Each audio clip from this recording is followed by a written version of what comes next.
આમ આદમી પાર્ટીના નેતા જિગીસા પટેલ ઉપર ગોંડલમાં હુમલો કરવામાં આવ્યો અને ત્યારબાદ આખી બાબતને લઈ અને હવે આમ આદમી પાર્ટીના નેતાઓ એક પછી એક મેદાને આવી રહ્યા છે અને હવે ચેતર વસાવા મેદાને આવ્યા છે અને પોલીસની ઉપર ગંભીર આક્ષેપ લગાવ્યા છે અને સવાલો પણ ઊભા કર્યા છે। શું છે સમગ્ર મામલો એની વિગતે ચર્ચા કરીશું। નમસ્કાર, હું છું ઉજ્જવલ અને આપ જોઈ રહ્યા છો નિર્ભય ન્યૂઝ। ગોંડલમાં આમ આદમી પાર્ટીના નેતા જિગીસા પટેલ ઉપર હુમલો થયો અને ત્યારબાદ આ હુમલાને લઈ અને અનેક સવાલો ઊભા થઈ રહ્યા છે અને સવાલો એવા ઊભા થઈ રહ્યા છે કે આખા કેસમાં સ્પષ્ટ જોવાઈ રહ્યો છે કે હુમલો કરવામાં આવ્યો। મહિલાઓના પણ અનેક વિડીયો સામે આવ્યા કે જેમાં તેમને ફરિયાદ કરવા માટે જિગીસા પટેલને બોલાવ્યા હતા, ત્યારબાદ તેમની ઉપર હુમલો થયો। હવે આ તમામ બાબતને લઈ અને પોલીસ દ્વારા હજી સુધી એફઆઈઆર નોંધવામાં નથી આવતી અને આ એફઆઈઆર કેમ નથી નોંધવામાં આવતી એ જ બાબતને લઈ અને ચેતર વસાવાએ વિધાનસભામાં સવાલો ઊભા કર્યા છે। સૌપ્રથમ આખી બાબતને લઈ અને ચેતર વસાવાએ શું કહ્યું એ સાંભળી લઈએ। સાથીઓ, આજે સભાગૃહના માધ્યમથી આજે અહીંયા જ્યારે આપણે સૌ મળી રહ્યા છે ત્યારે મારે દુઃખ સાથે કહેવું પડે છે કે આજે ગુજરાતના 30 વર્ષના શાસનમાં બેફામ બનેલા એમના નેતાઓ, એમના કોર્પોરેટરો દ્વારા આમ આદમી પાર્ટીને જવાબ આપવાની જગ્યાએ એમના 30 વર્ષના શાસનમાં એમણે જે ભ્રષ્ટાચાર, ભય, ભૂખ ફેલાવ્યું છે એની સામનો કરવાની જગ્યાએ આજે હુમલાઓ કરાવી રહ્યા છે। તમને બધાને ખબર છે, અગાઉ અમારા યુવા નેતા યુવરાજસિંહ જાડેજાએ જે નકલી દૂધ જે ડેરીમાં ભરવામાં આવે છે, ડેરીના પુરાવાઓ પણ આપ્યા, વિડીયો આપ્યા, ફૂટેજ આપ્યા, બધું જ આપ્યું, તો એમના પર કાર્યવાહી કરવાની જગ્યાએ બસ માત્ર દેખાડા કરીને આ ગુજરાત સરકારના પોલીસ તંત્રએ એમને જતા કર્યા।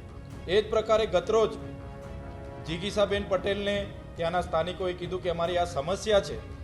જિગીસાબેન પટેલે ત્યાંના કોર્પોરેટરને ફોન કર્યા કે આ પ્રકારની તમારા વોર્ડમાં સમસ્યા છે અને આપણે જઈને એનું સમાધાન કરી આવીએ, તમે પણ આવજો। તો એ કોર્પોરેટરે ત્યાં અસામાજિક તત્વોનું એક ટોળું ઊભું કરીને અને જિગીસાબેન પટેલની ગાડીના કાચ તોડી નાખ્યા, એમના પર જાન લેવા હુમલો કર્યો અને અત્યાર સુધી પોલીસે એફઆઈઆર નથી કરી। જિગીસાબેન સારવાર હેઠળ છે તો પોલીસ કોની રાહ જુએ છે? એક બાજુ આ લોકશાહી દેશના ધારાસભ્યને તથાકથિત સામાન્ય બાબતમાં એટીવીટીની મિટિંગમાં કાચનો ગ્લાસ મારી એમ કરીને એફઆઈઆર થાય એના પહેલાં ધરપકડ કરી લેવામાં આવે છે। એક ધારાસભ્ય તરીકે અમને તથાકથિત કેસોમાં ખોટી એફઆઈઆરોને અંતર્ગત અમને 80 દિવસથી વધારે જેલમાં રાખવામાં આવે છે અને અમારા જે જિગીસાબેન પટેલ પર જ્યારે જાન લેવા હુમલો થયો તો પોલીસ કોની રાહ જુએ છે? કેમ એફઆઈઆર કરતી નથી? આખો ગુજરાત અને આમ આદમી પાર્ટી જિગીસાબેન પટેલ સાથે છે। જો જિગીસાબેન પટેલને ન્યાય નહીં મળશે તો આવનારા દિવસોમાં સડકથી લઈને આ વિધાનસભાના ગૃહ સુધી અમે રચનાત્મક કાર્યક્રમો આપીશું અને આ તાનાશાહી ભાજપની સરકારને જવાબ આપીશું।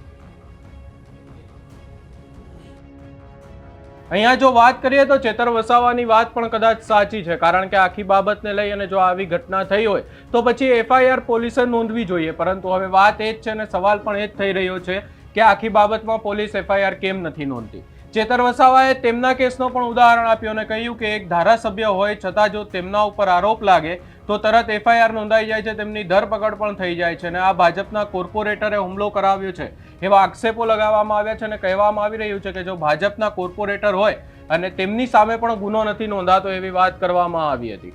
ચેતર વસાવાએ અહીંયા સ્પષ્ટ વાત કરી છે અને યુવરાજસિંહ જાડેજાનો પણ કિસ્સો સામે આવ્યો હતો, એને લઈને પણ ચેતર વસાવાએ નિવેદન આપ્યું અને ચેતર વસાવાના સીધા જ આક્ષેપ છે હવે પોલીસની સામે। અને અહીંયા સવાલો એ પણ ઊભા થઈ રહ્યા છે કે શું અરજદાર અલગ અલગ હોય, શું ભાજપના નેતા હોય તો પોલીસની ફરિયાદ નથી નોંધાતી ને આમ આદમી પાર્ટી કે પછી કોઈ બીજી પાર્ટીના નેતા હોય તો પોલીસ તરત ફરિયાદ નોંધી લે છે? કારણ કે ચેતર વસાવાએ સવાલ તો એ જ ઊભો કર્યો છે।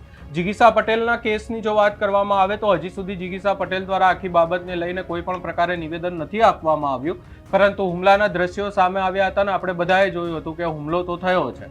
આખી બાબતને લઈ અને હાલ જે જિગીસા પટેલ છે એ સારવાર હેઠળ છે એવા પણ અમને અમારા સૂત્રો તરફથી માહિતી મળી રહી છે અને જિગીસા પટેલ હવે ટૂંક સમયમાં જ ક્યાંક ને ક્યાંક બહાર આવશે એવી પણ વાત છે। એમની સારવાર ચાલી રહી છે, હવે એ જોવાનું રહેશે કે જિગીસા પટેલ સારવાર બાદ શું નિવેદન આપે છે અને આખી બાબતને લઈ અને પોલીસ કોઈ એક્શન લે છે કે નહીં।